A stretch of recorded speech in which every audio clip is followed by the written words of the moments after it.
Nii, head lähenevat õhtupoolikut ja rõõm näha, et hilisele kellaajale vaatamata on veel väga palju inimesi kuulamas ja neid tuleb aina juurde. Sest kahtlemata hakkab praegu pihta õhtu või tänase keskkonnapäeva kõige huvitavam osa. Seda, mida ametnikud ja poliitikud räägivad, põlevtööst oleme aastakümneid kuulnud, aga alati soovitatakse rohkem kuulata teadlasi ja seda ka meelde jätta. Ja seepärast kutsun nüüd lavale Antti Roose, Tartu regiooni energiaagentuuri projektijuht. Tervist, ütlen vahepalana, et mina tean teda kui Rotaprindil väljendatud brošüüri Põlevkivist ehitatud Eesti autorit, millest ilmus umbes aastal 90, mis oli eesti keeles üks esimese populaarteaduslikke raamatuid, mis rääkis põlevkivitööstus üldse on. Nii, Alar Konist, Tallinna Tehnikaülikooli professor.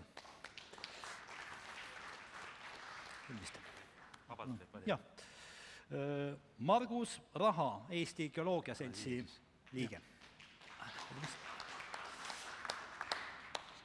Rein Vaikmäe, Tallinna Tehnikaülikooli emeriitprofessor.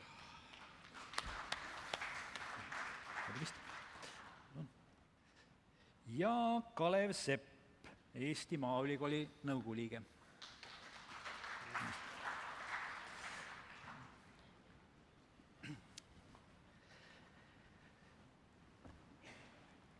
No sissejuhatuseks kuulaksime kõigi teie vaadet, kuhu poole teie meelest peaks Eesti põlevkivitööstus nüüd lähematel aastatel liikuma.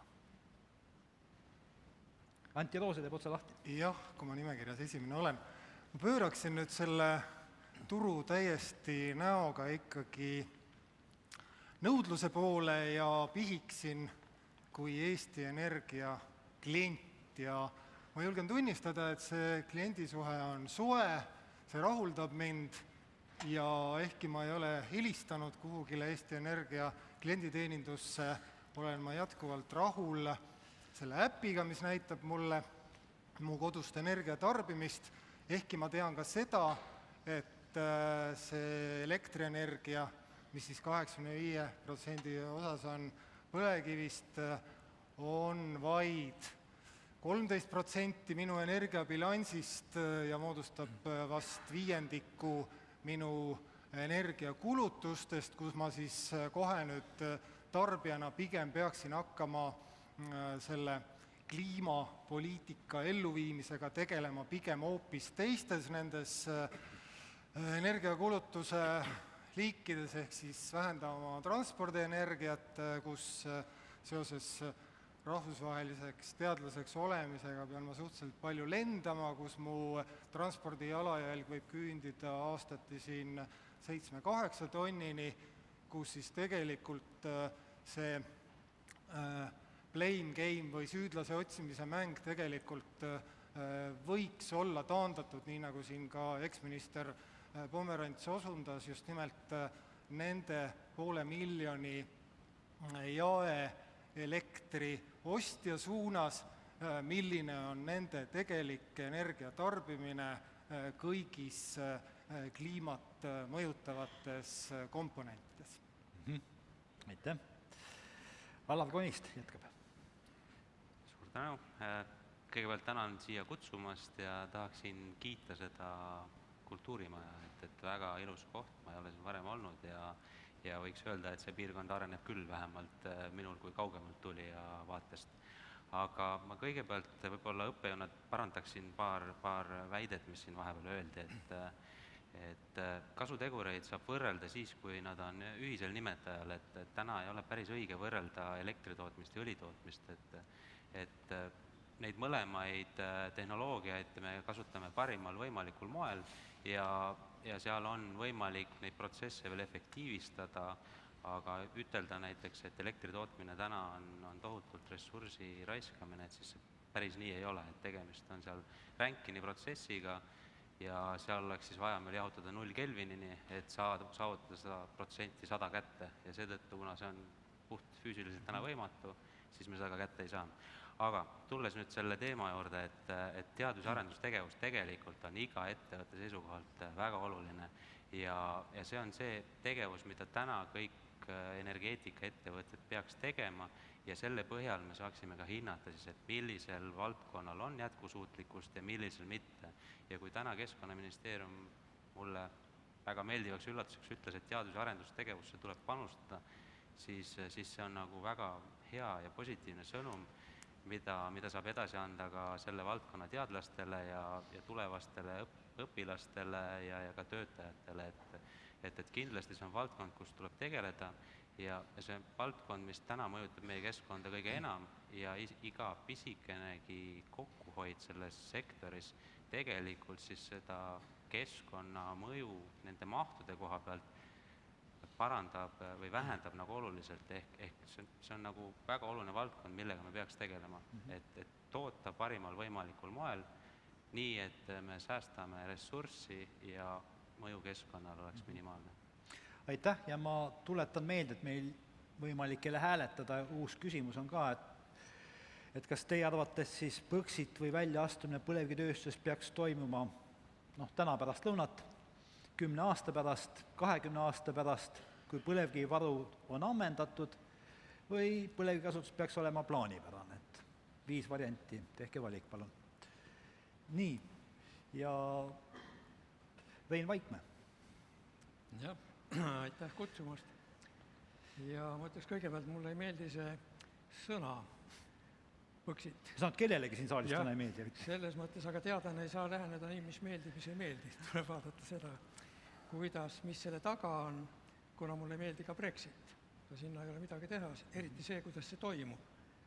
Ma usun, et tänastest diskussioonidest on välja tulnud, et ju see Brexit mingil moel ikkagi toimib. Päris kindlasti ei toimida täna-homme. Nagu siin mainiti, see võiks olla evolutsioon, suund sinnapoole on. Ja see on nagu mõistlik, mis tänases diskussioonis mulle teadlasena on meeldinud praktiliselt kõigis paneelides alates Andrus Rutteri sõnavõtuga algul, kui kõigis diskussioonides on räägitud teadusest kui olulisest ja teaduse rollist selles valdkonnas. See kõlab kenasti, aga kui me vaatame seda, mis teaduses toimub üleüldse Eestis ja eriti selle valdkonna teaduses, ka põlevkiviteaduses, siis paraku nii poliitikud kui ka tegelikult mõned ilmsed ettevõtjad peaksid siin ilmselt tuhka pähe raputama, sest kui me ei oska täpselt öelda, millal põlevkivienergeetika lõpeb, aga põlevkiviga tegeletakse ikkagi veel aastakümneid päris selgelt. Ja me räägime kõik, et Eestis on selle valdkonna võib-olla maailma parim kompetents. See on õige, aga kui te vaatate neid inimesi, kellel see kompetents on, mina olen emeriit, ma ei ole selle valdkonna inimene, aga mu kolleegid, kes selle valdkonnaga tegelevad, üsna suur osa neist ongi kas juba emeriidid või lähenevad, ja kui me räägime põlevkivist kui perspektiivitust valdkonnast, millega me motiveerime siis noori inimesi sellesse valdkonda tulema ka õppima. Ma mõtlen eelkõige tudengeid ja selle valdkonna teadustööd tegema. Nii et selles mõttes siin tuleks päris tõsiselt ikkagi mõelda, et niikaua, kui me seda kasutame kas energeetikas või õlitootmises, tuleb kasvatada ka tegelikult selle valdkonna järelkasvu ja negatiivsete signaalidega me seda päris kindlasti ei tee, nii et ma väga optimistlikult loodan, et need eelnevad diskussioonid olid, mis eelkõige ka poliitikute poole peal, kes rõhutasid teadust, et sinna hakatakse tegelikult investeerima. Aitäh. Kalev Sepp. Jah, et tänane küsimus on Põxitist ja eelmiste esinejate, kes küsiti, et kas Põxit võrdub areng, siis mina vastaks küsimusele jah, Põxit oleks areng, aga oleks areng nagu pikemas perspektiivis, et kui me võtame põlevkivi, ta on vaieldamatult fossiilkütus ja fossiilkütuste ajastu siin inimkonna ajaloos on üks pisikene hetk, et varem või hiljem me väljume fossiilajastust ja see tähendab seda, et me peame kasutusele võtma uue tehnoloogia, et seda asendada. Nüüd ma arvan ka seda, et Põxitit ei tuleks panna ei kevadiste valimiste programmi ega ka 4 aasta pärast, et me peaks Põxitis rääkima võib-olla 8 või 10 aasta pärast ja mitte selles võtmes, et nüüd kiiresti midagi ära lõpetada, vaid me oleme sellest sunnitud rääkima, et vaieldamatult kliima poliitika muutub järjest karmimaks, keskkonnapiiranguid tuleb juurde ja samas meil on ka uusi tehnoloogilisi lahendusi oodata, ükskõik kas me räägime energia salvestamisest või me räägime mõnest uuest energiakandjast, et me peame olema selleks valmis, et see ei pea olema eesmärk omaette, vaid see oleks üks väga oluline arengustsenaarium, millega me peaksime kohastuma. Et sellepärast nagu 10 aasta pärast tasuks väga tõsiselt sellega tegeleda. Ma arvan, et fossiiliajastu saab otsa ja ta saab otsa sellepärast, et ei saa otsa sellepärast, et meil fossiilkütused ära lõpevad. Et kunagi üks klassik on ütelnud, et kiviaeg ka ei lõppenud sellepärast, et meil kivid otsa lõppesid. Et ühes artiklis Nature's kirjutati, et fossiilkütustest, kui me tahame tõesti väga tõsiselt tegeleda kliimamuutustega, võiks kaevandamata jätta 80% kivisööst, kuskil poole gaasist ja kolmandiku naftavarudest, ja ma väga loodan, et teadus panustab ja pakub uusi lahendusi. Nii et Põxit oleks areng, sõna on väga keerukas ja mulle ka ei meeldi, aga me võiks sellest tõsiselt rääkida 10 aasta pärast ja see oleks üks oluline arengutsenaarium, kuidas kohastuda muutuva maailmaga. Et ma arvan, et kõik need arengukavad, mida ministeeriumid on koostanud, töötavad suurepäraselt järgmised 5-10 aastat, aga siis reaalsus muutub. Aitäh! Aitäh ja Margus Tahm! Jah, ma siin tere pärastanud kõigepealt. Ma olen nagu veidi, ise tunnen ennast veidi vales paneelis olevat, poleks tahtnud seal poliitikute paneelis olla, sest ma olen geoloog, kes katsub näha laiemat pilti. Ma ennast otseselt teadlaseks küll ei julge nimetada. Aga ka mulle ei meeldi sõna Põxit, mitte kuigivõrd. Aga siin oli ka, käis enne termin läbi hiilipõxit. Ja mul tuleb nüüd meelde siin paar nädalat tagasi või natuke rohkem Anto Raukas kirjutas, akadeemik Raukas kirjutas ka ühe artikli, kus ta mainis, et talle mitte ei meeldi see põlevkivi tööstuse halvustamine meedias ja teatud ringkondade poolt. Et mulle ongi jäänud tunne, et üleüldse, kui ma geoloogina natuke laiemalt vaatan, et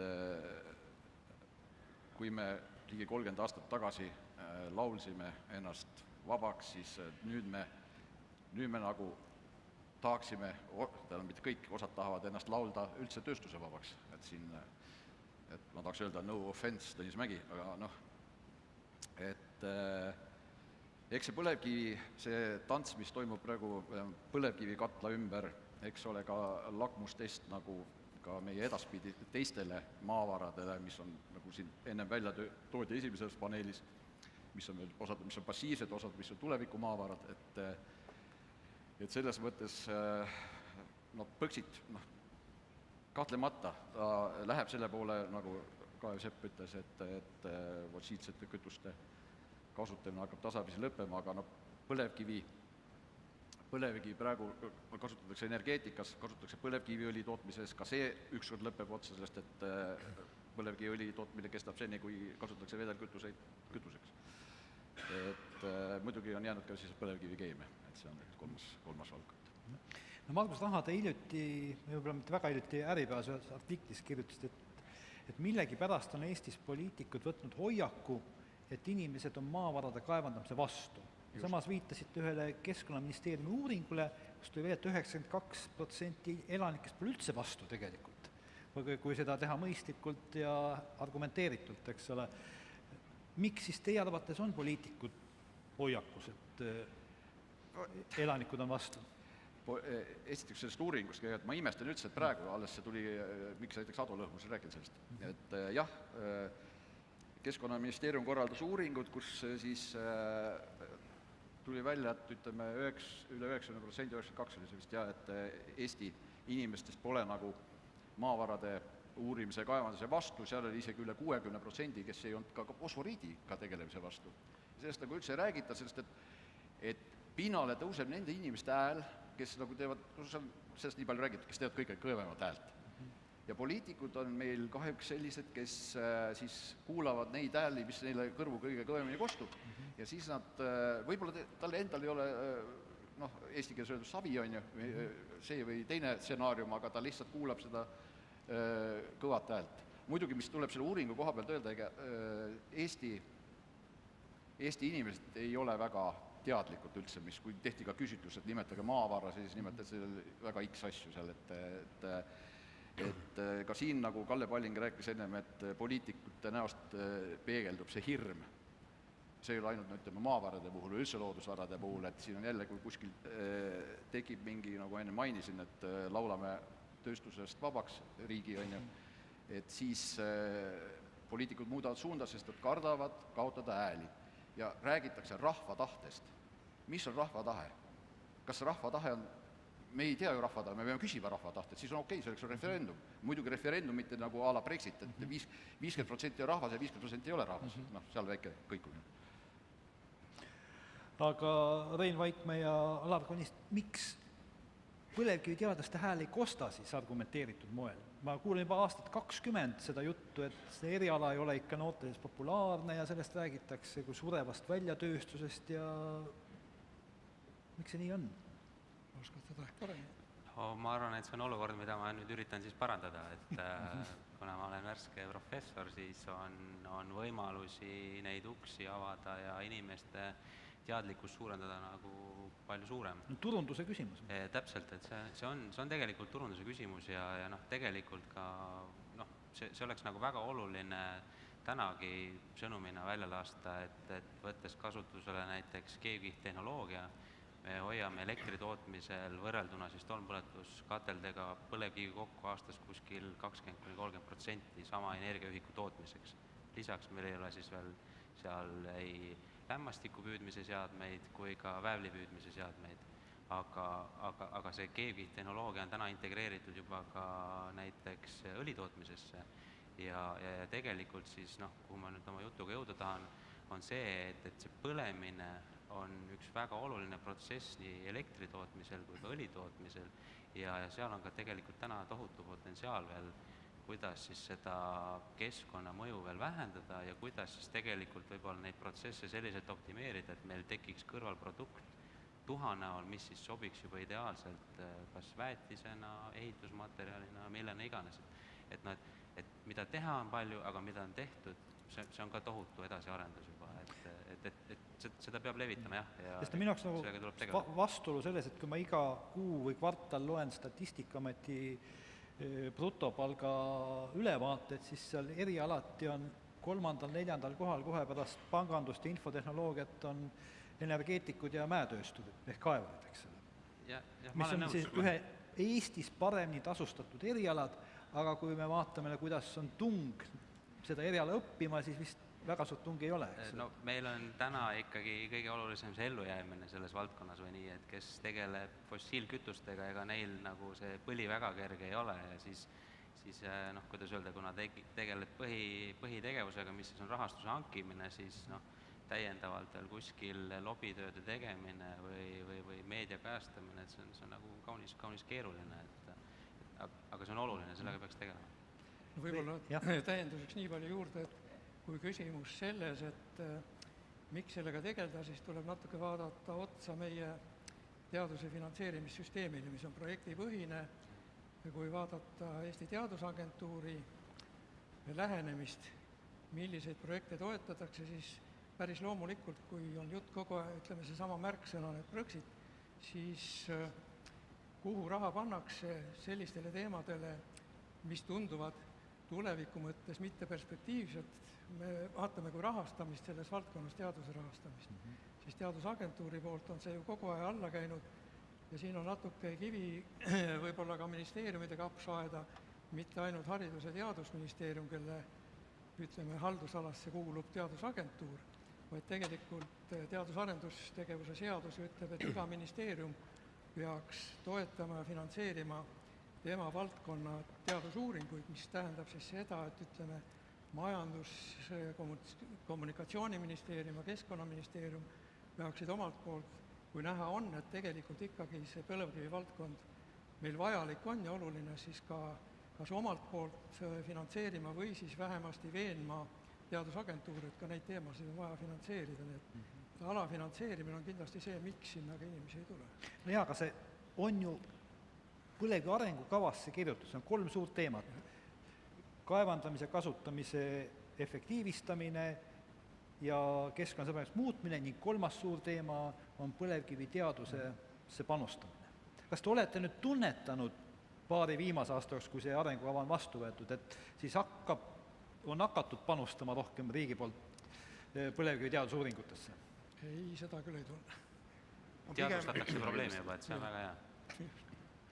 Ma pigem sekkuks ka keskkonnageograafina, kus mulle tundub ka need teadussuundade kaalud ei ole täpselt paigas, kus me võib-olla ikkagi tänasel päeval ei räägi enam nii palju energiapoliitikast, kuivõrd kliimapoliitikast, kus meil on ikkagi see 21 miljonit tonni aastas päris kopsakalt ees, kus ka nende minu alustatud 500 miljonilisest kliendibaasist saadavast energiatõhususest ja kokkuhoiust ei piisa selle 2030. eesmärgi saavutamiseks, kus igal juhul on ka Eesti Energia jõudnud platoole oma insenertehnoloogiliste uuendustega, on siin väga oluline roll ikkagi ka keskkonnaökonoomikal ja kõigel sellel, mida siin täna 10 korda vähemalt on öeldud, kuidas liigub süsinikukvoodi hind,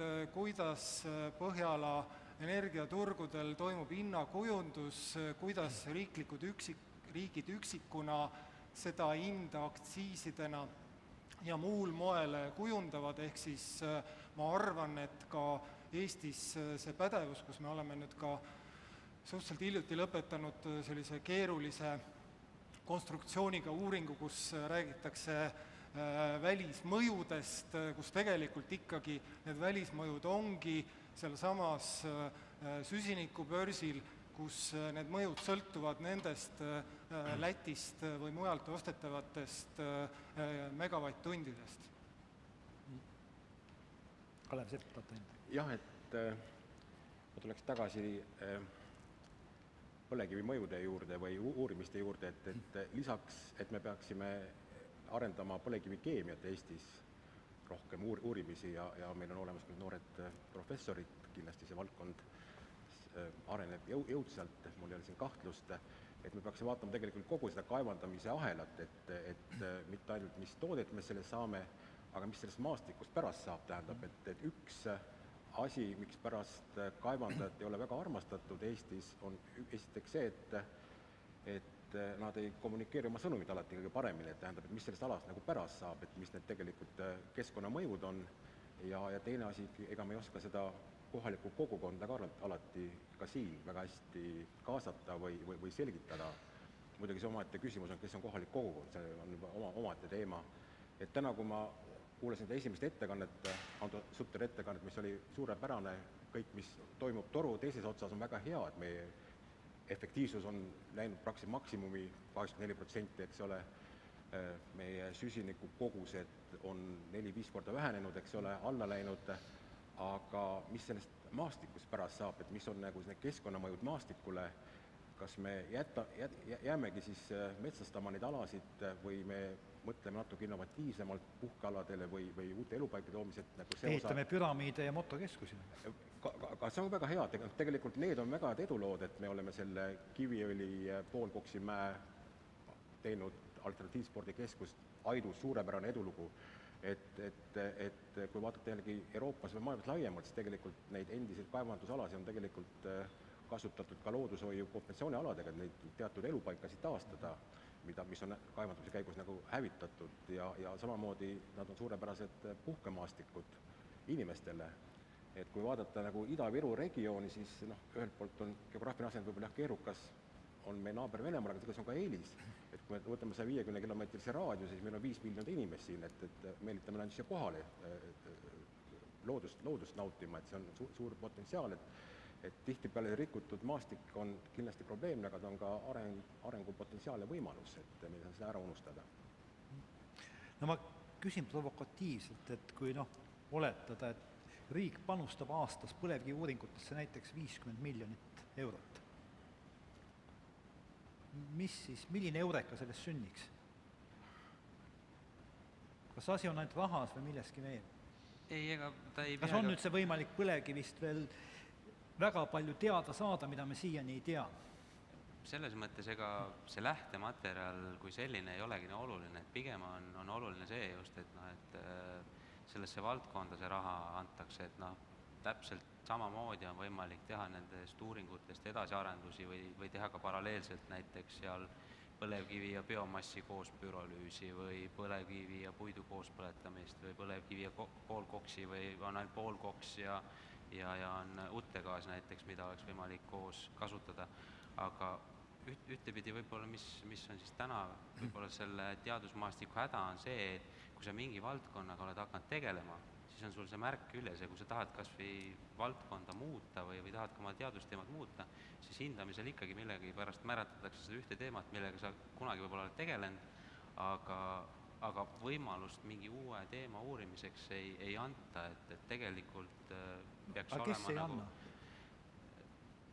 Eestis on olemas selline tore asutus, nagu on teadusagentuur ja noh, minu jaoks on see natukene nagu must kast, kus öeldakse, et on välishindajad, siis on kohalik ekspertide paneel, see info on muidugi juba ka avalik, aga tihtilugu öeldakse, et ei ole fookusteema või tegemist on fossiilkütustega ja me sellega ei tegele või siis näiteks on ka põlemine ja ka põlemisega me ei tegele, et noh, täna ju Eestis on kaugkütte osakaal kaunis suur ja atmosfääri õhukaitse seadus võeti just vastu ja põlemisprotsesside efektiivistamise ja optimiseerimisega me saaks seda keskkonnamõju oluliselt nagu vähendada, aga öeldakse näiteks, et põlemine ja selle uurimine ei ole prioriteet, et uurime tuult näiteks, et noh, see on nagu niisugune teaduspoliitika rahastuse kujundamine, et see peaks tulema nagu kuskilt kõrgemalt või siis näiteks jagatakse sektorite kaupa, et on Poliitiline energeetikasektor. otsus põlevkivi arengukava näol on ju olemas, et põlevkiviteadused tuleb panustada. Aga see ei kohusta millekski. Aga see on lihtsalt deklaratiivne avaldus. See ei kohusta millekski.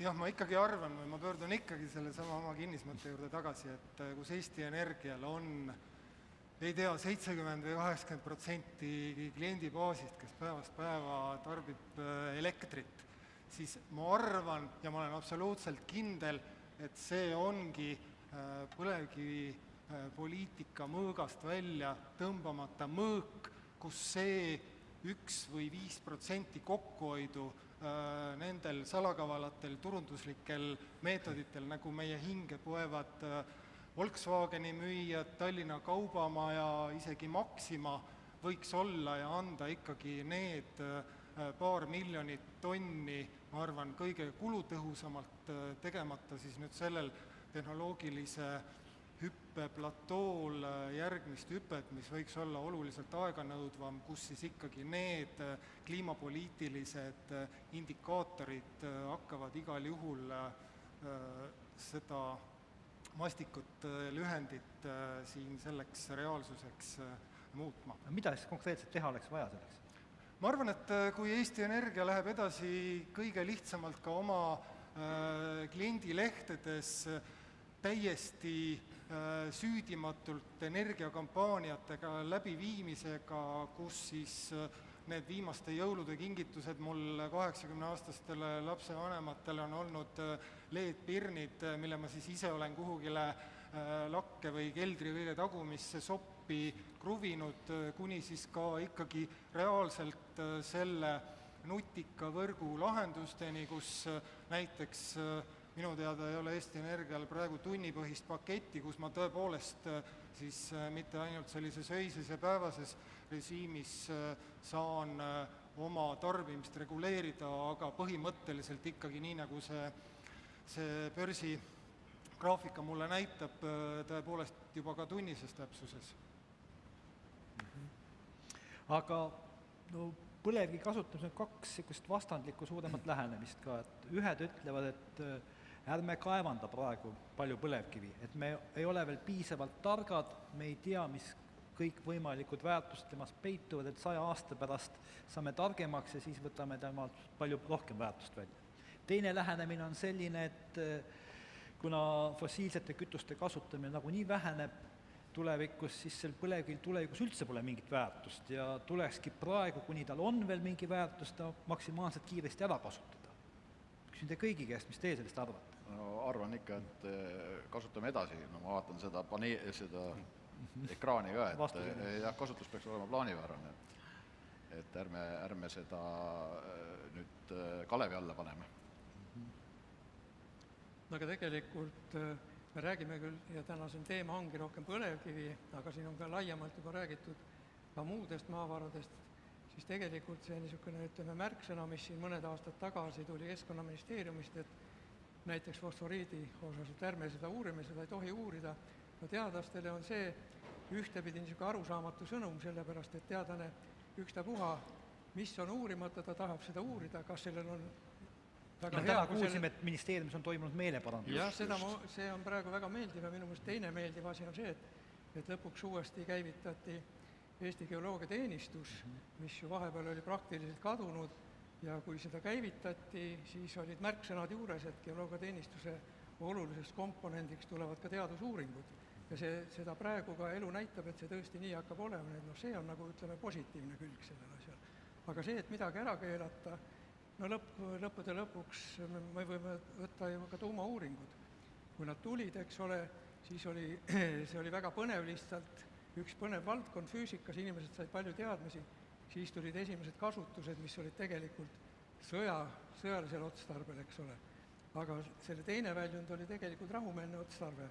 See, miks on Eesti energiapoliitikast või ütleme energiastrateegiatest välja jäänud tuumaelektrijaamad, ma saan inimesena päris hästi aru, et nii Tšernobõl märksõna kui Fukushima, et need tekitavad sellist hirmu, aga no põhimõttelt ka tehnoloogia areneb edasi ja ma täiesti imestan ikkagi, üks kõige puhtam tehnoloogia tegelikult oleks ikkagi tuumaenergia kasutamine, aga et see on nüüd Eesti märksõnadest päris ära kadunud energeetika osas, see mind kui teadlast küll nagu ei rõõmusta. Sellega on nõus täitsa, mis öelda praegu. Et võiks ikkagi tasapisi hakata ka tuumateemat uurima jälle. Sest igat tegelikult väga palju asju on ju, mis on teaduses välja mõeldud, küsimus on selles, kuidas seda kasutada. Et võib seda kasutada väga õilsatel eesmärkidel ja võib kasutada jällegi siis väga halbadel eesmärkidel. Et küsimus on ikkagi sellest, et mida siis valida, aga teadmised peavad olema ja oskused. Nii, selle kasutamise, põle kasutamise kohta, kas kohe või kunagi tulevikus?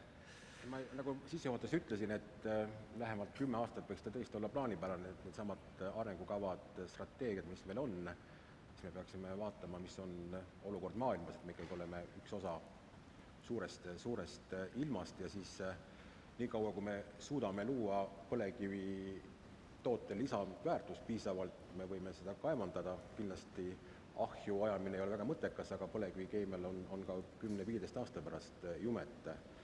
Aga võib-olla 20-30 aasta pärast tõepoolest fossiiliajastu vaikselt kaob, et ma just, kuna see on päris minu teema, siis ma isegi paari artiklit asja nagu vaatasin eile õhtul ja minu jaoks oli nagu üks üllatav ülevaade oli Indiast, et India, kus elab meil kuskil 1,3 miljardit pluss teadmatu arv inimesi, eks ole, et nemad võtsid eesmärgist 10 aastaga asendada 50% kivisööst päikesepaneelidega. Et päikesepaneelid on muutunud tõesti ilma niivõrd tasuvaks, odavaks, et neid saab ka hajutada ja nende arvelt siis elektrienergiat toota, et võib-olla päikesepaneelid meie suurtel laiuskraadil nii head väljavaadet ei oma, aga see on kokkuleppes, et kuhu me tahame jõuda ja kui me räägime Hiinast, et kui India, mida me vaatame kui arenguriik, eks ole, võtab niisuguse otsuse, et 10 aastaga vähendada fossiilkütuste kasutamist, elektrienergia tootmise 50%, see on päris kõva sõna. Mulle ikkagi tundub, et ka need sõnumid, mis avalikkuseni jõuavad ja ka Eesti Energia uuendatud strateegiast, et nad natukene on sellised roosamannas, et ma ikkagi hea meelega ootaks ka oluliste keskkonnariskide, mis veel just nimelt teadlaste kaasabil vajaksid veelgi otsustavamat ja jõulisemat lahendamist, pluss siis ka ikkagi see reaalne järkjärgulise vähendamise sõnum, ehk siis kui meil siin Ahtme ja Viru kinni pandi ja ka üksikud plokid on justkui välja läinud ja siis tegelikult ikkagi kas on või hoitakse neid ikkagi mingite tippkoormuste katmiseks, ehk siis ehk siis ma arvan, ka see pool võiks olla sellises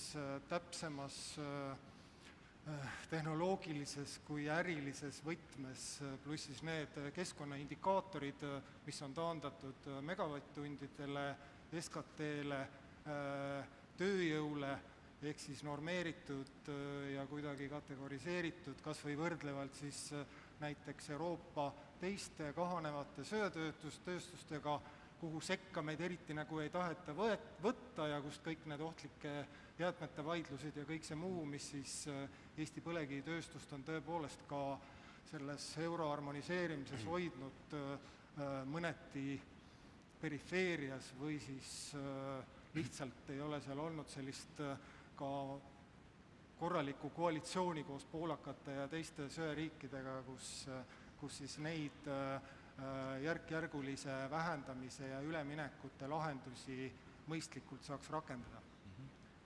No jah, täiendus. Ma lihtsalt ütleks ka seda, et ma pooldan sellist normaalset arengut, kus me ei propageeri siis ebamõistlikku raiskamist, et pigem jah, suund on täna taastuvenergeetikale, kellelgi ei ole selle vastu mitte midagi, aga energeetikutel on kohustus ka tagada varustuskindlus. Ja täna on see üks kõige parem kang, mismoodi meil siis tagada seda varustuskindlust, sest kodus olles mitte keegi ei mõtle seda, et kust see elekter tuleb ja miks ta kogu aeg olemas on, aga tegelikult energeetikutel on kohustus tagada elektrivarustus elanikele kogu aeg. Ja see on see üks võimalus, mida me peame täna kasutama. Aga üks saalist tulnud oluline küsimus, et mis on teie kui teadlaste arvates kõige prioriteetsem uurimist vajav küsimus põlevkivitööstusel? Mida peaks uurima? No võib-olla uurida, no seda uuritakse ka muidugi, et mida teha siis, ütleme, mis jääb järgi pärast põletamist, ütleme, põlevkivituhk on, uuritakse, aheraine killustik, siit ennem kostus selliseid optimistlikke noote, et tänu Rail Balticule saab seda vedada sinna ja kasutada, aga nüüd ütleme see aheraine killustiku kvaliteet, ma nüüd mürki ei taha võtta, et kui nüüd võrreldes siis normaalse killustikuga, ma ei räägi üldse graniidikillustikust, et kus seda kasutada saaks, et soovitatakse kasutada terminit mitte aheraine killustik, lubjakivi. Jah, räägime sellest. See kõlab palju paremini. Jah, ja ütleme teine see teema just, et mida teha põlevkivituhaga, kuidas seda kasutada. Nii, mida veel uurida? Et ka Eesti Energia ongi need kõige olulisemad tegevused keskkonnapoliitikast väga hästi üles korjanud, et tegeletakse väga tõsiselt ringmajanduse uurimisega, et kuidas ikkagi kõiki jäätmeid ära kasutada, tegeletakse madala süsiniku tootmise võimaluste uurimisega, et neid suundi tulekski nagu jätkata ja kindlasti tuleks tegelikult kogu seda kaevandust vaadata elutsüklina, tähendab, et ikkagi mitte ainult uurima toodet, vaid ka tegelikult neid keskkonnamõjusid, et kui koppa maasse lüüa, mis siis saab, kui see kaevandamine ka lõpeb, ka seda aspekti kindlasti vaadata.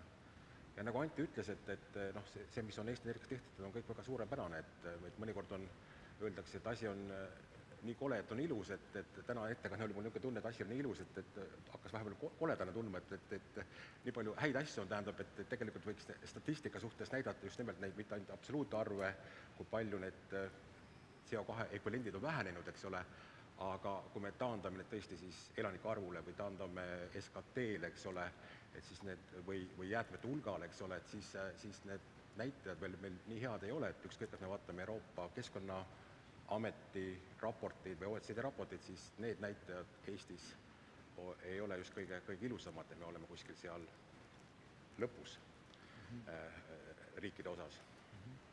Mulle tundub ikkagi, et need vaidlused jätkuvad ka selle kahjufunktsiooni ümber, kus siis ka mina siin ikkagi lapsepõlve ja rohelise muru ja natukene halli lumega veetnud, kui need kaevandusmahud ju küündisid 30 miljoni tonnini, on ikkagi küsimus selles, et mis on see reaalne tervisekahju, kui me teinekord suitsetame, joome, tegeleme selliste ebatervislike eluviisidega, ehk siis see reaalne kahju, mis siis kohaldub nendele kohalikele mõjudele ja siis see suur määramatus, mis siis avaneb nüüd selle globaalse kahjuga, mis meie siis oma selle suure süsiniku jalajäljega põhjustame kliimamuutustele. Korraks. Jah. Kas Keskkonnaministeeriumis peaks ju see välismõjude hindamine käimas, et mis kahju ta tekitab siis juba rahalistes numbrites? Sellist Exceli tabelit, kus Ei, veel ei ole, aga ma tean, et see käib. teha ei ole ja See seal peaks käima. need mõjuahelad ka väga paljuski on mittelineaarsed ja pigem põhinevad mingitel juhustel, kus siis ka seda ei saagi kunagi sellise ka natukenegi lineaarsema või tõenäosuslikuma suhtega väljendada. Sest ka paar aastat tagasi tervisemõjude uuring oli ka lõppjäreldus, et seal võib põlevkivitööstusel olla negatiivne mõju, aga ei pruugi, mis eriti nagu targemaks väga palju kedagi ei tee. Aga Alar Konist jaa, ei, ma lihtsalt tahtsin seda öelda, et ma näen nagu seda kahekihilisena ja seda peaks vaatama tegelikult kompleksselt, et üks oleks siis see, et meil on jäätmetes täna haruldasi metalle ja muldmetalle, mille eraldamisega me võiksime nagu tegeleda ja sellega täna aktiivselt Ameerika teadlased ka tegelevad, aga nendel on siis seal tegemist kivisöetuhkadega, aga teine variant on ka sellest, et mismoodi täna näiteks põlevkivist juba neid haruldasi metalle, muldmetalle eraldada ja siis vaadata, mis selle järelejääva materjaliga saab, kas me kasutame seda energeetiliselt, kas me tahame sellest õli toota, võib-olla me tahame hoopiski seal oleva energia siis mingit moodi salvestada, ehk mida uurida ja teha on nagu tohutult, et see on nagu täiesti teine mõõde, mismoodi võiks läheneda. Keegi on saalis saatnud sellise küsimuse, et siin on juttu teadusagentuurist, et teadusagentuur jagab toetusi teaduse kvaliteedi järgi, mitte valdkonna prioriteetsuse järgi. Kas selle valdkonna teadus on piisaval tasemel? Aga mis on see mõõdik, et tegelikult seda mõõta, põlevkiviteadust mõõta välisekspertidel on kaunis keeruline, sellepärast et selle teadusega väga laialdaselt maailmas ei tegeleta.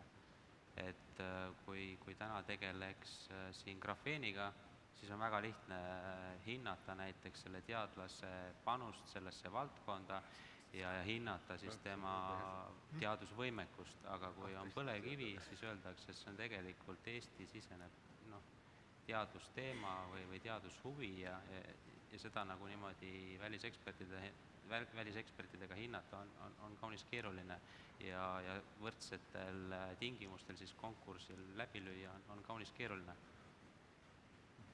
Et jah, seal loomulikult on kõige tähtsam on ikkagi teaduskvaliteet, et võib-olla üks mitte puudujääk, vaid kurbluulus on see, et Eestis hinnatakse kõiki teadusvaldkondi absoluutkaalus, tähendab ükskõik, kas oled mullateadlane, matemaatik või geenitehnoloogia, et vaadatakse ikkagi siin produktsiooni, et tegelikult on meil olemas 22 niisugust tunnustatud teadusvaldkondi, tegelikult peaks vaatama igas teadusvaldkonnas seda oma valdkonna sees, et meie võib-olla mullateadlane on palju tugevam teadlane kui mõni geenitehnoloog, kuigi tal on 5 korda vähem publikatsioone või vähem mõjukaid, et võib-olla see, et meil ei ole nagu seda valdkondade lähenemist ja siin on tõesti põlevkivi poolt väga raske löögile saada tihtipeale. Ma veel täiendakski, et tegelikult on Eestis väga hea teaduslik ökosüsteem, et meil on praktiliselt kõik teadusvaldkonnad kaetud. Ja ma loodan, et ei minda seda süsteemi, et hakatakse neid lõhkuma ja mingisuguseid suuri valdkondi arendama. Et tegelikult tuleks seda nagu säilitada, igas valdkonnas peaks olema teaduskompetents. Võib-olla üks asi, mis meil sellel, ütleme, teadusfinantseerimise ökoloogias puud on praegu, mis olid siit tegelikult, mis on tegelikult strateegiates kogu aeg sees olnud, et lisaks projektipõhisele finantseerimisele, mis meil praegu käib ja mis on omaette muidugi õige, peaks olema ka sellised riiklikud programmid, valdkondlikud, nendes valdkondades, mis on riigile olulised. See on üks valdkond, täna on seda näidanud need diskussioonid ja siin peaks ilmselt ka ettevõtjad, kes selles valdkonnas tegutsevad, mõjutama riiki, et tegelikult ka need programmid, mis on nüüd ära kadunud, mis olid siin mõned aastad tagasi, et need tekiksid, sest need välistavad selle niisuguse hakkimise projektipõhiseks finantseerimiseks, mis meil praegu toimub. Et muidugi meil on algatatud ka see RITA programm, mis on tegelikult ministeeriumi vaheline koostööprogramm teadusuuringutest ja seal on ka maavarad sees, eks ole, või kaugseire, et see vaikselt liigub rakendusuuringute suunas? no Osaliselt. meil aeg hakkab otsa saama, küsin veel mõned saalist tulnud küsimust, et lühidalt, kas põlevkivi vajaks täna alus- või rakendusuuringuid, kas ettevõte peaks panustama alusuuringutesse või see on ka pigem riigi ülesanne? no tegelikult igas valdkonnas ikka aluseks, et tuleks korralikud rakendusuuringud, peaksid olema väga korralikud alusuuringud, aga muidugi alusuuringud igal pool on tegelikult riigi finantseerimine. Ettevõtja loomulikult ka tegelikult Euroopa kogemus näitab seda, et valdkondades, kus ettevõtjad tunnevad, et on midagi puudu, seal ka nemad finantseerivad ka alusuuringud, aga see on ikkagi alus. Kuidas teile paistab, kas need Eesti Põlevkivi suuremad ettevõtted, VKG, Eesti Energia nagu piisavalt palju ikkagi pöörduvad teadlaste poole, tellivad teenust? Et Eesti Energial on olnud kohtumis- ja koostööd vist kõikide Eesti ülikoolidega, et siin tuleb küll tunnustada ja paar aastat tagasi oli ka rakendusprogramm uuringutel, et oleks selliseid ettevõtte rohkem kui Eesti Energia, võiks öelda, ja kindlasti loodetavasti see ka tulevikus jätkub. Aga see oleks kohustus, mida mina nagu otseselt ettevõtetele ei paneks, et täna on neil ikkagi suured laenukoormused peal ja on selge, et nad lähema, ma ei tea, 5 aasta jooksul mingisuguseid suuremaid investeeringuid ei tee, aga teadus- ja teadus-arendustegevus on see, millesse peab panustama ka siis, kui parasjagu kas on majanduse madalseis või on investeeringumahud juba täis, aga sinna tuleb panustada. Nii, küsitakse veel, et mida võiks teha juba rikutud elukeskkonnaga, näiteks linnades, elurajoonides, kus all on vanad kaevandused. On No kiiresti siin- kellelgi pakkuda häid ideid? vanade kaevanduste puhul on jah, mitmeid variante seal ju, kas neid täita millegiga, et seal Kohtla-Järvel on vist, me olemegi Kohtla-Järves, oli teatud linnaosades oli vist siin nüüd probleem selle vajumisega, tekkisid praadmajadesse, et siin on jah, erinevad tehnoloogilised lahendused võimalik. mulle tundub ka, et see tööstusparkide areng on praegu toimunud liialt greenfieldil või siis seni ikkagi kasutamata sellistel korralikel küll viletsapoolsetel metsa- või mingitel muudel maakasutusotstarvetel, et hoopis rohkem tegelikult peaks sellist brownfield arendust toimuma, kus ikkagi see, mis ka siin varem täna öeldud oli, saaks see baasreostus võib-olla puhverdatud ka sellest võimalikust vastasseisust või siis see miinus ja miinus annaksid kokku plussi. Et Viru kaevandus endistel aladel võiks nüüd olla tööstuspark? Jah, ja ikkagi sellise olulise keskkonnamõjuga, ma julgeks siia sappa öelda. Küsimus on, mis me teeme vulkaaniga? Jah, aga seda kaant me vist täna avama ei hakka, et see ma saan aru, et ministeeriumis tegeldakse selle kaane avamisega juba päris tükk aega. Peaks hagu juurde panema. Jah. Aga ma tänan teid, et tulite siia mõtteid vahetama ja vaatame korra otsa ka küsitlusele ja selge on see, et siin saalis ei ole Põxiti fänne eriti palju, et kui me liidame kokku need hääled, kes ütlevad, et võiks põlevkivist väljaastumine toimuda 10 või 20 aasta jooksul, saame 2,4 pluss 2,4% ja 63% ütleb ikkagi, et põlevkivi kasutus peaks olema plaanipärane ja Põxit peab toimuma alles siis, kui põlevkivivaru on ammendatud, ütleb 31%. Veel kord üks kinnitus, et ei ole Põxitit oodata lähiajal. Aitäh teile! Aitäh!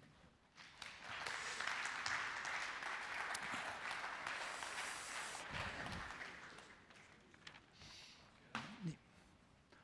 Aitäh! Ja mõned raamatud, pidage tunnust.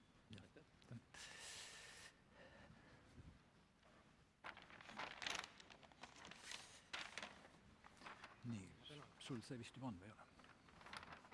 Nii. Aitäh! Nii, aitäh! Ja. Nii, ja oleme siis tänase keskkonnapäevaga lähenemas lõpusirgele. Mis me siis esialgu teada oleme saanud? Me saime teada, et Eesti Energia juhatusel on päris põhjalik plaan, kuidas edasi minna vähemasti lähemal 4 aastal. Ja see plaan ei saanud ei retsensentide poolt väga palju nooli pihta ka. Siis tundub, et on hea plaan ja ootame selle elluviimist. Vahepeal tekkis tunne, et see tänane üritus on läbi kukkunud, sellepärast et pidime rääkima Põxitist, aga selgus, et nagu keegi seda eriti ei poolda, ei ametnikud, ei poliitikud, see on mingi Eesti Energia sisekoridoris välja mõeldud teema. Jäi kohati mulje. Kuulasime nüüd ka teadlasi, kes leiavad ikkagi, et Eesti põlevkivi arengukava on selles mõttes poolikult täitmisel, et ikkagi need panustamine põlevkivi uuringutesse ei ole piisav ega ka pole toimunud olulisi muutusi võrreldes varasemaga, et siin on nagu kasvuruumi. Ja Ida-Virumaa põhilise elanikuna on mul tunne, et lõpuks on toimunud ka mingi mentaalne muutus selles osas, et ikkagi nende tööstuse mõjude hüvitamine, mis Ida-Virumaal on põlevkivitööstus aegade hämaruse jooksul korda saatnud, et see on tulemas ehk mingeid lahendusi. Kas see on just lausrahasadu, on küsitav, kas see peabki lausrahasadu olema, ilmselt ei pea. Aga vähemalt see mõtteliikumine võiks ka kohalikku kogukonda panna aktiivsemalt mõtlema, et kuidas selle soodsa fooni taustal seda soodsat fooni paremini ära kasutada. Ja need on kindlasti sellised positiivsed muutused ja on selge, et koha peal ei taha keegi Põxitist midagi enne kuulda, kui pole ikkagi laual väga selgeid projekte, mis saab edasi. Ida-Virumaal on väga karm Põxit toimunud ju sajandi vahetusel, siis kui Eesti Energia ja Eesti Põlevkivi saavutasid ikkagi selle, et palju aastaid põlevkivi hind ei tõusnud, aga selle hind oli see, et siit kadusid väga lühikese aja jooksul tuhanded ja tuhanded töökohad ja tegelikult see tööpuudus kargas üle 20–25% ja see tõi kaasa sellega paljud need probleemid, mida me tegelikult ju lahendame siiamaani. Et no sellise olukorra kordumist siin Ida-Virumaal ei taha endalt keegi. Aga nüüd ma annan lõpusõnaks veel sõna Hando Sutterile, kes ütleb, mis talle tänasest päevast meelde jäi.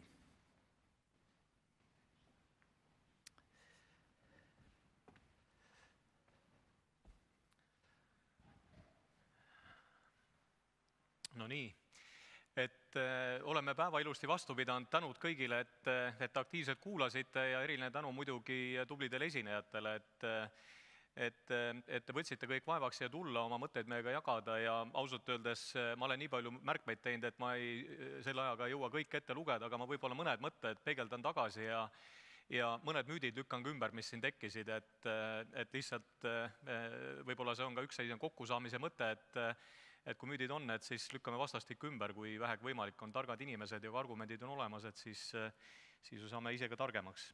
Ja võib-olla mul isegi kõigepealt mõte on see, et mis mina siit täna sain, ma sain nagu hästi palju toetust Eesti Energia mõtetele, kui vahest lehte lugedes tundub, et ehk olemegi dinosaurused, ajame mingit asja, mida kellelgi vaja ei ole, siis täna lähme siit ära, ma arvan, kolleegid, kes saalis on ka, et tegeleme ikkagi vajaliku asjaga ja et meil on tugi olemas, võib-olla lihtsalt kutsuksin üles neid tarku inimesi, neid, nagu Marko Pomerants ütleb, et kellel keskmine hinne olulistes ainetes oli 4 või rohkem põhikoolis, et nad ikkagi oma arvamust julgelt avaldaksid ja diskussiooni sekkuksid, sellepärast et kui me oleme nii-öelda ükskõiksed nende emotsionaalsete ja mitte väga argumenteeritud diskussioonide üle, mis siin meie ümber käivad, olenemata teemast, siis tegelikult ega me elu paremaks ei lähe ja me peame selle vastutuse võtma, et me tegelikult nendes valdkondades vähemalt, kus me tunneme, et me oleme eksperdid, me sekkume ka avalikku debatti, sest muidu see võib käest ära minna, kuigi tegelikult me kõik arvame, et nagunii mitte midagi ei juhtu, aga lihtsalt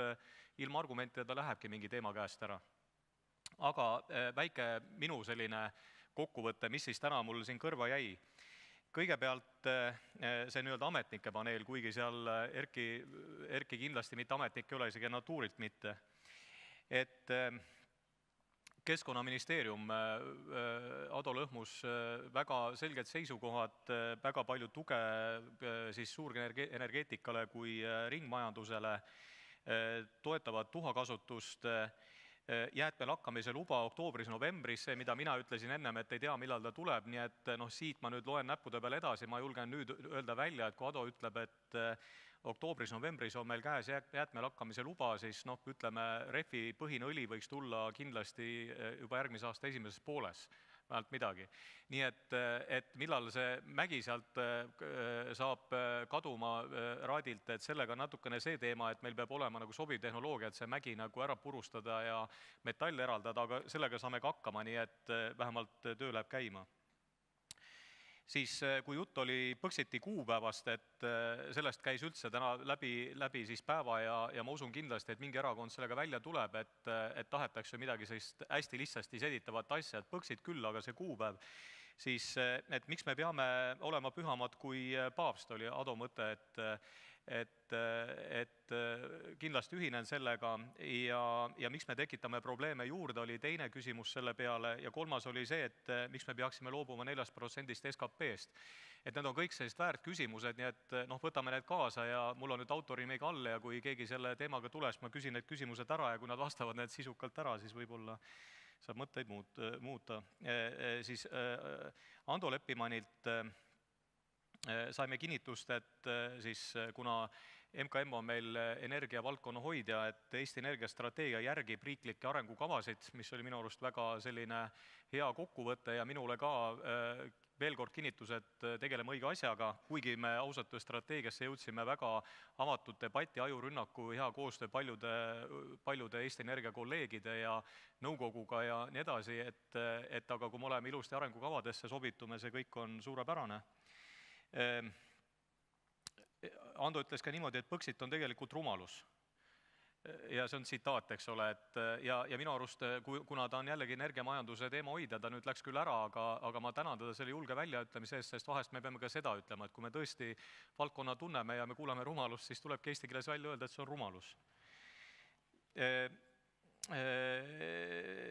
Ja ta lisas ka sinna, et siin on väga paljuski riigi julgeoleku teemaga, et me vahest unustame selle ära, kus kohas me nagu paikneme geopoliitiliselt ja see, et Eesti on Euroopa kõige energiasõltumatum riik, täna ma arvan, et see ei ole halb positsioon. Ja kas me tahame sealt väga kiiresti sellest positsioonist ära tulla, olla nagu Leedu, kes enamus energiat impordib, ma arvan, et me ei taha, et tõepoolest olulised mõtted. Siis Einari tõi välja sellise aspekti, et täna on ootamatult tekkinud olukord, kus Eesti riik teenib siis nii-öelda põlevkivisektorist ootamatult pluss 50 miljonit ja oli küsimus, et kas see on siis, katab ära selle loovutatud alkoholi aktsiisitulu, siin saab kohe arvutusi teha, ma arvan, meil on ekspert saalis, kes võib öelda, aga ma ise arvan, et see summa on isegi suurem ja tegelikult sedapidi seda tõesti ka väga tihti ei vaadata, et ütleme, maksuridasid Eesti Energia maksu jalajälg eelmisel aastal oli umbes 200 miljonit ja tõesti, et me oleme ise öelnud niimoodi, et kui me teenime põlevkivielektrist 0 eurot EBITat ehk siis maksuväliselt kasumit, siis riik on juba teeninud 70 miljonit erinevaid makse meie käest. Nii et see ei ole päris nii, et isegi kui meil on raske ja me ei suuda riigile dividendi maksta, siis riik on juba 70 miljonit teeninud selleks hetkeks ja kui me ütleme, et seda pole vaja, sest ei teeni dividendi, siis kaovad kohe ära peale töökohtadega need muud maksud. Siis regionaalne varustuskindlus, mille Einari välja tõi, on kindlasti väga suur teema, et täiendavad võimsused tulevad meil vaid Venemaal praegult, mis võib, ma ei tea, kas te panite tähele, aga see on tegelikult tõesti nii, et Venemaa need täiendavad võimsusi loonud erinevatel riiklikel programmidel, riiklike toetuste alusel, kuna seal on põhimõtted üsna teistmoodi kui Euroopa energiaturul ja kas me tahame, et meie energia hakkab tulema Venemaalt, see on nüüd ka see küsimus, eks ole, et mida me peame mõtlema. Erki väga tabavalt võrdles Eesti majandust arhailise perega. Ma arvan, et see oli väga selgitus sellest, kuidas me kõik peaksime mõtlema, et kui me nagu väga kergelt millestki loobume, et kus me selle tagasi teenime. Ja ma võtan see näite kaasa ja kindlasti autorit nimetades seda näidet toon ja ta tegi väga hästi selgeks, et mis siis on, kui me 4% SKP-st ära anname, teeme seda kergekäeliselt, et see on tegelikult rahaliselt väga-väga suur number ja kui palju meil neid korve siis tuleb rohkem siin punuda, et see tagasi teenida, see on mõtlemist väärt.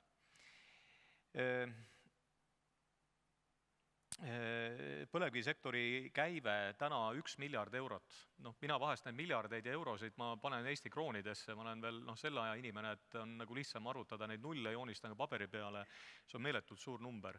Ja see, et kui palju sellest jagub kõigile nendele, kes tööd teevad, palkadeks, partneritele, kes käivad töid, maksudeks, dividendideks ja nii edasi, et kui meil seda ühel päeval ei oleks, et kus see siis tekiks.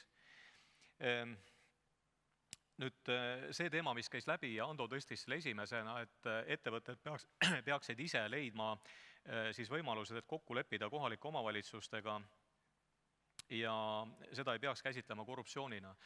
Ma võin teile öelda, et ma olen selle teemaga palju tegelenud ja olen küsinud ühe Eesti kõige pädevama korruptsioonikoolitajaga, kes on Eesti Energiast käinud nagu mitu ringi läbi ja teinud meil mitmel tasandil koolitusi ja tema kindel seisukoht on see, et kui olemata ettevõttest, kas see on Eesti Energia või eraettevõte, läheb kokkulepet, rahalist kokkulepet tegema kohaliku omavalitsuse, kes on siis detailplaneeringu menetleja, siis see on käsitletav korruptsioonikuriteona. See on tänane seadus, sest siin ei ole taga seaduslikku raami, vaid see on tegelikult planeeringu menetleja mõjutamine läbi rahalise hüvitise. Kui see tehakse kogukonnaga, kutsutakse näiteks kohalikke inimesi kaasinvestoriks, tuulepargi projekti on teine asi, aga kindlasti ei tohi pakkuda rahalist hüvitist planeeringu menetlejale ja see ei ole tänases õigusruumis tolereeritav, kuigi seda on tehtud, aga siin on võimaliku kriminaalasjad ja ma ei tee nalja, vaid ma olen rääkinud spetsialistidega, ja selles suhtes kindlasti oleme me seda meelt, et kui see jääb ettevõtjate ülesandeks, seda peab kuidagi reguleerima. Ma ei ole seda meelt, et see ei peaks niimoodi olema, et see võiks niimoodi olla, et kogukonnaga ettevõtted, kes siis suuri tööstusprojekte tahavad arendada, peavad kogukonnaga kokkuleppeid tegema, kindlasti nad peavad selgitama, mida nad teevad, aga kui nad tahavad siis läbi omavalitsuse ehk riigivalitsemise struktuuri või planeeriku menetleja teha nagu rahalisi panuseid, siis see ei ole tolereeritav.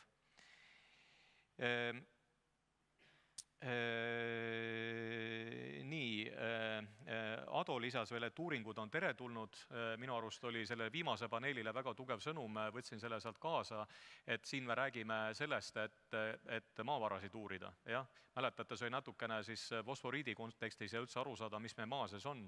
See oli julgustav ja tegelikult, kui Keskkonnaministeerium ütleb, et uuringud ei ole patt, mille peale muidugi Ando Leppimann ütles, et fosforiit ei ole aktiivne maavara, ma siis sain aru, et Keskkonnaministeerium uuriks, aga MKM ütleb, et ärge torkige praegu.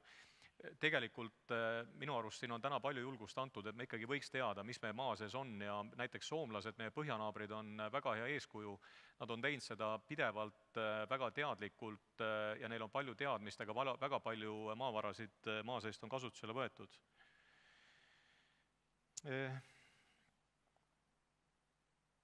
Erki andis meile veel kindlust, et suured tööstusprojektid saavad investeeritud, kui on vaja, tehakse klubi investeeringuid ja ühe Eesti tubli panga juhi suust oli seda hea kuulda, et tegelikult kui kunagi oli kapitali puudus Eestis, siis ja see oli alles 10 aastat näiteks tagasi ja 15, et suured investeeringud võib-olla ei saanud siin sellepärast teoks, et ei olnud kapitali, millega neid teha, siis täna see ei ole probleem. Et teatavasti Eesti Energia on teinud siin 500 miljonise võlakirja emissiooni 2 aastat tagasi, mis on üldse ajaloo suurim Eesti võlakirja emissioon ja see on juba sellise suurusega, mis teed ka Euroopa mõistes, kui tulevad kõik suured taha, me oleme võimelised kapitali tõstma ja kui on idee on hea, siis tegelikult suured ideed saavad teoks, nii et see oli ka üks selline päris julgustav asi. Ja Erkit veel, et teadmine on jõud, peame tegema tarku otsuseid ja mitte sattuma siis keskmise sissetuleku lõksu. See on väga oluline, sest täna on siin jällegi palju tarku inimesi ja mis on veel, mida ma omalt poolt lisaks, et energeetikas vead on väga-väga kallid ja selle tõttu ausalt öeldes me peame väga palju uurima, tegema endale faktid selgeks ja olema teadlikud, kui me läheme ükskõik millist investeeringut tegema, sest kui me jätame midagi tegemata, siis see võib olla pärast väga-väga kulukas korrigeerida, nii et meil on väga suur motivatsioon teha tarku otsuseid ja andmepõhiseid otsuseid. Nüüd poliitikute paneel.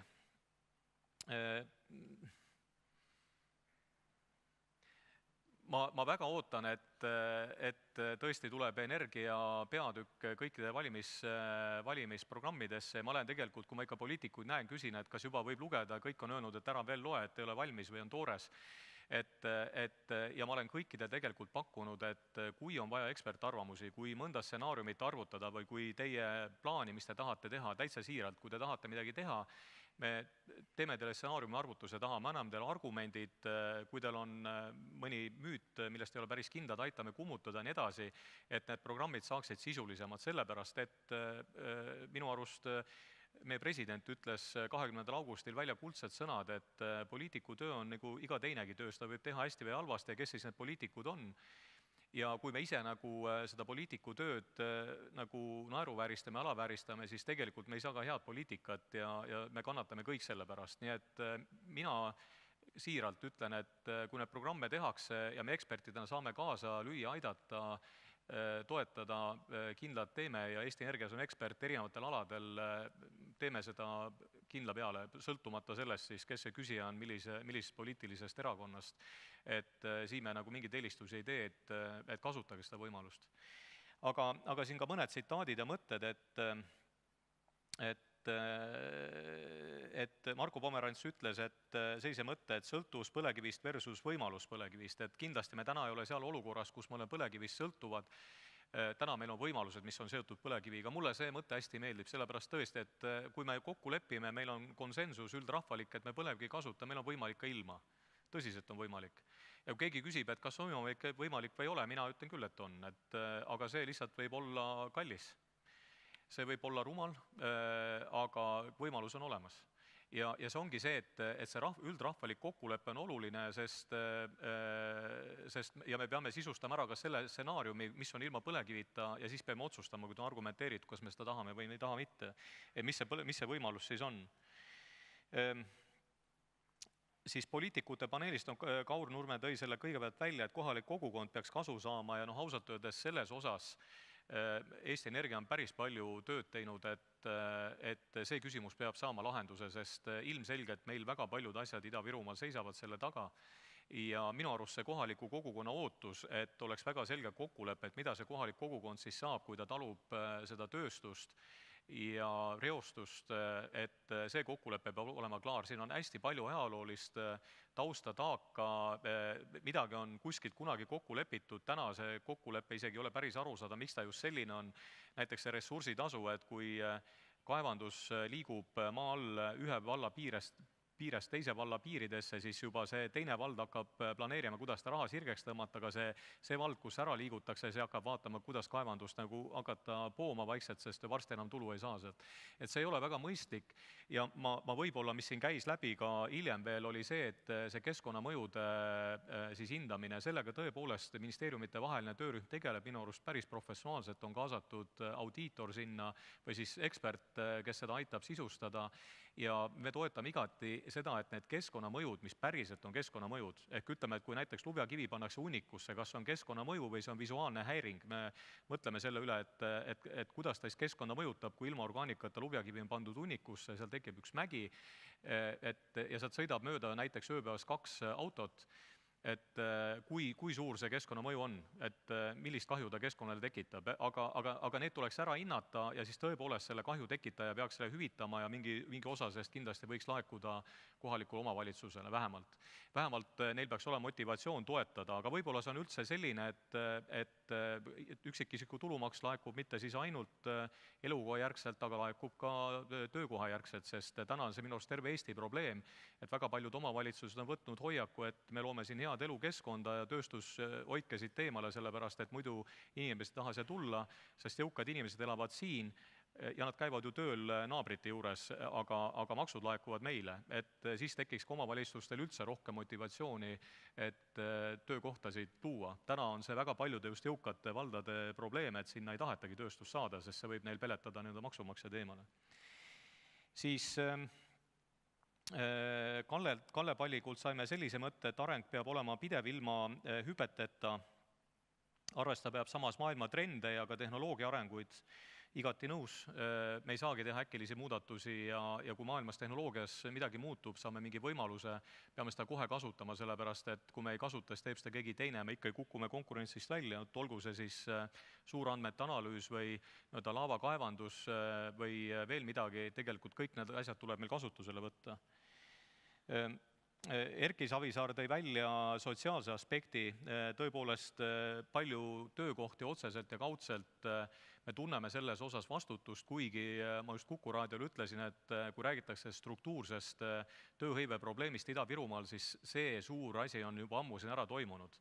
Ja Erik tõi selle välja, siin on olnud vapustused, aga täna neid vapustusi me ei suuda enam põhjustada, sellepärast et kui Eesti Energial on 1,3 miljonit jääkväärtuses varasid Ida-Virumaal, siis uskuge mind, ühte või teistmoodi me need opereerime ikkagi ja see, et siin nüüd tekiks mingi väga suur töötajate liikumine, seda enam ei saa olla lihtsalt, et me oleme siin juba nii efektiivsed ja jah, me õpetame ümber, me muutume natukene teistsugused tööd tegijateks, vajame teistsugust kompetentsi, tõsi, aga mingit suurt vapustust tegelikult enam ei tule, nii et see on juba natukene nagu ajalugu, lihtsalt me ilmselt hakkame looma parema lisandväärtusega töökohti.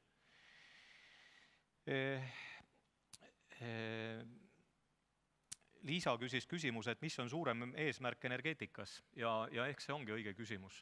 Et mina küsin seda tavaliselt niimoodi, et kui diskussiooniks läheb, et aga millest elekter tuleb aastal 2030, kui ma enam aru ei saa, kuhu diskussioon läheb, et tahan lihtsalt aru saada ja see suur eesmärk tuleks tegelikult kirja panna, aga ma arvan, et ta enamasti ka energiamajanduse arengukavas on olemas. See eesmärk, et meil 50% peaks olema taastuvenergiast aastaks 2030 on väga ambitsioonikas, ta on kirja pandud riiklikus arenguprogrammis, võib-olla sellest ei räägita nii palju. Mis minu jaoks toob ühe teise küsimuse, et võib-olla riik või siis need arenguprogrammi omanikud peaks rohkem nendest programmidest rääkima, nii et inimesed ka teaksid, mis seal kirjas on, sellepärast et muidu see uhke pealkiri võtab kogu leheruumi ja tegelikult seda, milles juba on justkui kokku lepitud ja Liisa ütles ka minu arust paneeli lõpus väga ilusti välja, et tegelikult on üsna laiapõhine kokkulepe, kuna seda ma olen ka ise seal kaasa löönud omal ajal selle energiamajanduse arenguplaani nagu väljatöötamisel, sellel ongi päris lai toetus. Nii et suures pildis see, kuhu me liigume, on ju tegelikult, seal on kokkulepe päris lai poliitiline ja ma olen ka üsna nõus, et siin ei tule suuri vapustusi. Need asjad, millest me räägime, on ju sellised detailid ja nagu te täna kuulsite, et tõesti põhierakonna esindajatel ei olnud ju siin meile uusi sõnumeid, et küll väikeste variatsioonidega räägiti ikkagi samast asjast. Ma ühe või paar müüti lükkan ümber, mis siin kõlasid Kaur Nurme poolt, kõigepealt see Saksamaa näide. Ma ei ütle skaalal hea ega halb, aga lihtsalt ma ütlen seda, mida ma olen lugenud Bloombergist, et Saksamaa energiavende, kuidas seda programmi nimetatakse, millest Kaur Nurme rääkis, on läinud Saksamaa elektritarbijatele maksma 100 miljardit eurot 10 aasta jooksul. 100 miljardit eurot, kujutage seda raha ette, isegi rikastele sakslastele. Ja teate, miks energiavende omal ajal ellu kutsuti? Ta kutsuti ellu selleks, et vähendada süsinikuheitmeid. Kas te teate, kui palju Saksamaa süsinikuheitmed on 10 aastaga vähenenud? Täpselt, nad ei ole vähenenud. Ehk elektritarbijad on panustanud 10 aastat 100 miljardit eurot ja tegelikult süsinikuheitmed ei ole vähenenud. Ja nüüd, kui Angela Merkel ütleb, teeme sama asja, aga kiiremini, siis mina sellest päris täpselt aru ei saa, aga ma lihtsalt tõin teile statistika praegu, mis on nagu selles mõttes allikas on Bloomberg, ma arvan, nad ei valeta, et ma arvan, et see ei ole parim näide, millest me peaksime eeskuju võtma. Küll see on üks kogemus, mille me võiks läbi analüüsida, aga see, et nii rämedalt seal mingeid asju subsideeriti ja tõesti võis maksta seal meeletuid rahasid naabrimehe nii-öelda põllu eest, kuhu siis see tuulik pandi et see on kindlasti üks kogemus, mille peale mõelda, aga kas ta kõige parem on, ma ei tea. Nüüd teine asi, 4 energiaost ja siin oli nagu see, et kas sellega peaks tegelema riigiettevõte ja kas konsolideerumine on okei või peaks tegelema keegi teine. Ma julgen teile täna siit öelda täie veendumusega, et kui ei oleks Eesti Energia seda teinud, siis oleks selleks, muideks müüjaks oli Norra riigiettevõte. Pange seda ka tähele, et see taastuvenergia tasu läks Norra riigiettevõttele Eestist palju aastaid. Ja siis oleks selle ostnud ära kas Leedu riigiettevõte või Soome riigiettevõte. Nii et, ja kusjuures nad mõlemad on suuremad kui Eesti riigiettevõte. Et see on jälle kontekstis kinni, et Eesti vaates jah, on meeletu konsolideerumine, Eesti Energia on väga-väga suur, aga Euroopa mõistes on Eesti Energia on kübekene.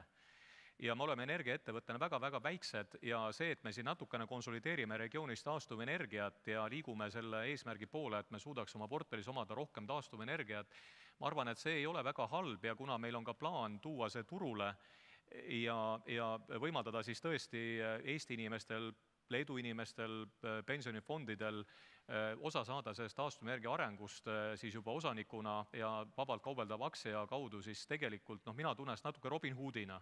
Ma ei tea, kas see välja paistab, aga kui me selle konsolideerimise ära teeme ja teeme sellest hästi juhitud hea arengupotentsiaaliga avaliku ettevõtte, ma ei näe siin midagi halba. Aga võib-olla keegi tahab muga siin argumenteerida, lihtsalt ma ütlesin vastulause siia. Nii, siis edasi Liisa ütles, et võiks olla Eesti Energia seadus. Ma arvan, et seda ei ole vaja, sellepärast et meil on väga hea omaniku ootuse paber, ta on väga konkreetne, spetsiifiline, seda on võimalik alati muuta, kui tekib uusi mõtteid ja Eesti Energia juhatus ja ka Eesti Energia nõukogu lähtub sellest, et selle tõttu ma arvan, et see ei ole vajalik, me ei näe ise küll sellega mingit vajadust. Ja veel üks müüt kõlas siin, et 80% põlevkiviressurssi on Eesti Energia käes ja turg ei toimi. Teate, kui palju põlevkiviettevõtted omavahel põlevkivi kauplevad erinevates suundades? Praktiliselt kõik teevad omavahel tehinguid, nii et see, et siin turg ei toimi, sellega ma nõus ei ole. Ja tegelikult täna on ikkagi niimoodi, et see, kes suudab põlevkivile luua rohkem lisaväärtust ja see võib ka olla niimoodi, näiteks 2016 alguses, kui praktiliselt kogu Eesti põlevkivi õlitööstus seisis, sellepärast et õlihinnad olid lihtsalt väga-väga madalad, siis kaevandused töötasid elektri tootmise peal, sellepärast et kui elektrit ei oleks toodetud, siis oleks lihtsalt kaevurid koju saadetud.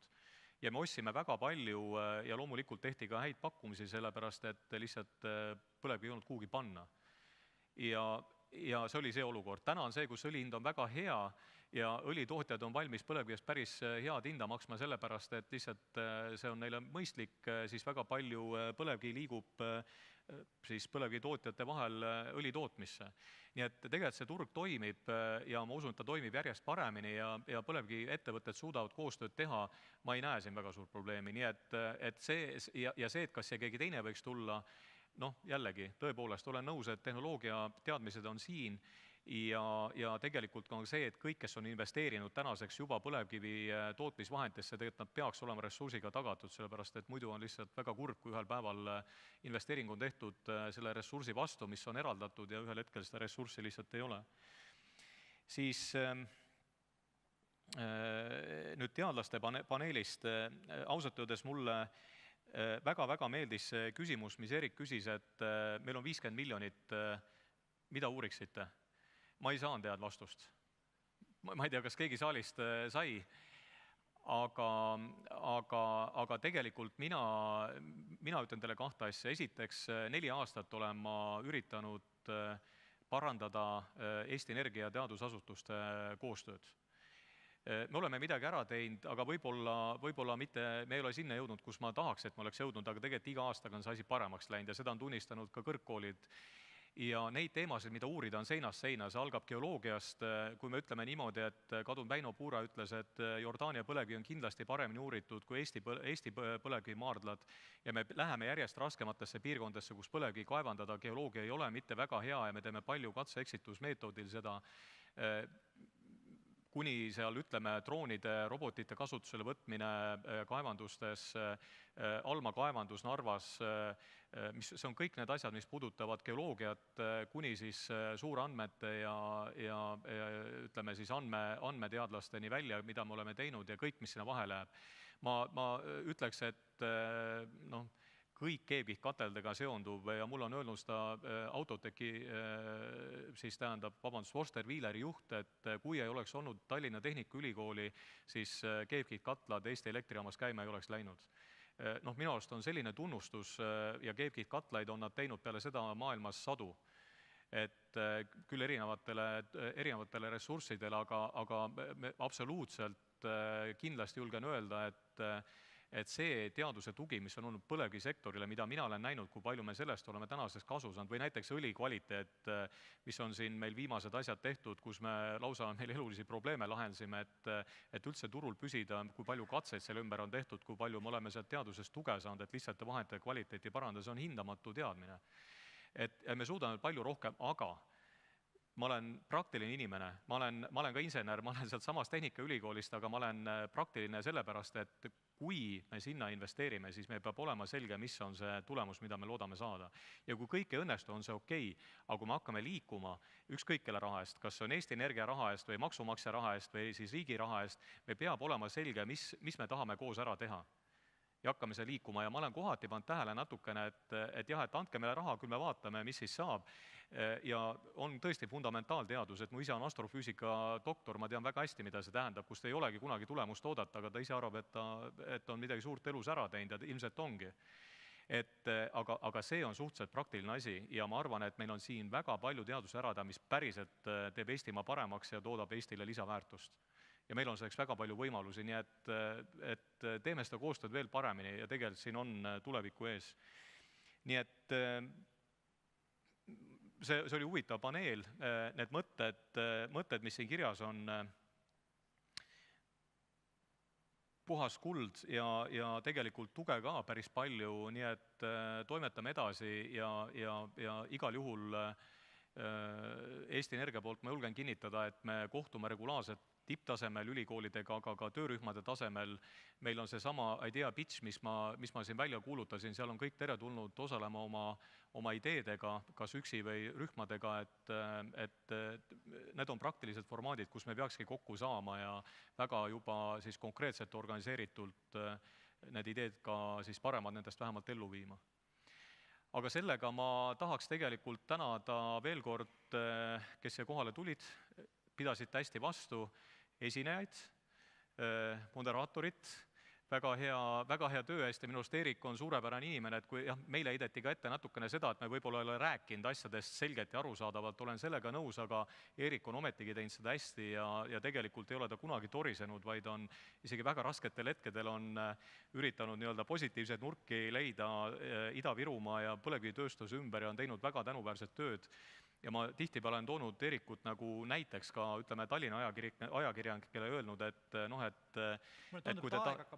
kui te tahate verd ja pisaraid näha ja tahate klikke koguda, siis tegelikult seda tööd on võimalik hästi teha, näete, mees teeb ikka seda tööd ja tundub, et on ise päris rahul ka oma ametiga, nii et teeme kõigile esinejatele ja tublile auditooriumile, Eerikule ja ka tõlkidele ja selle ürituse korraldajate ühe korraliku aplausi näiteks.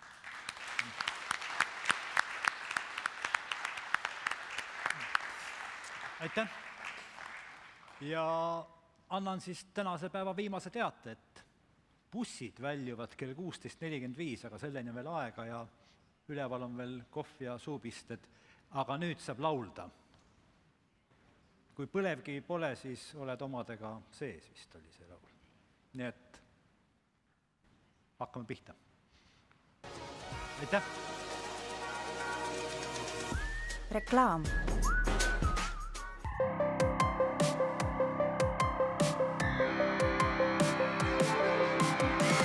On selle kivi nimi, kuumaks kütab väljast seest, hõika rõõmsalt põlevkivi, vastus teab küll iga mees.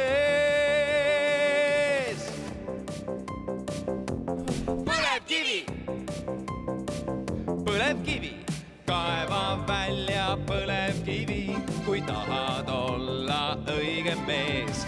See, kel puudub põlevkivi, see on omadega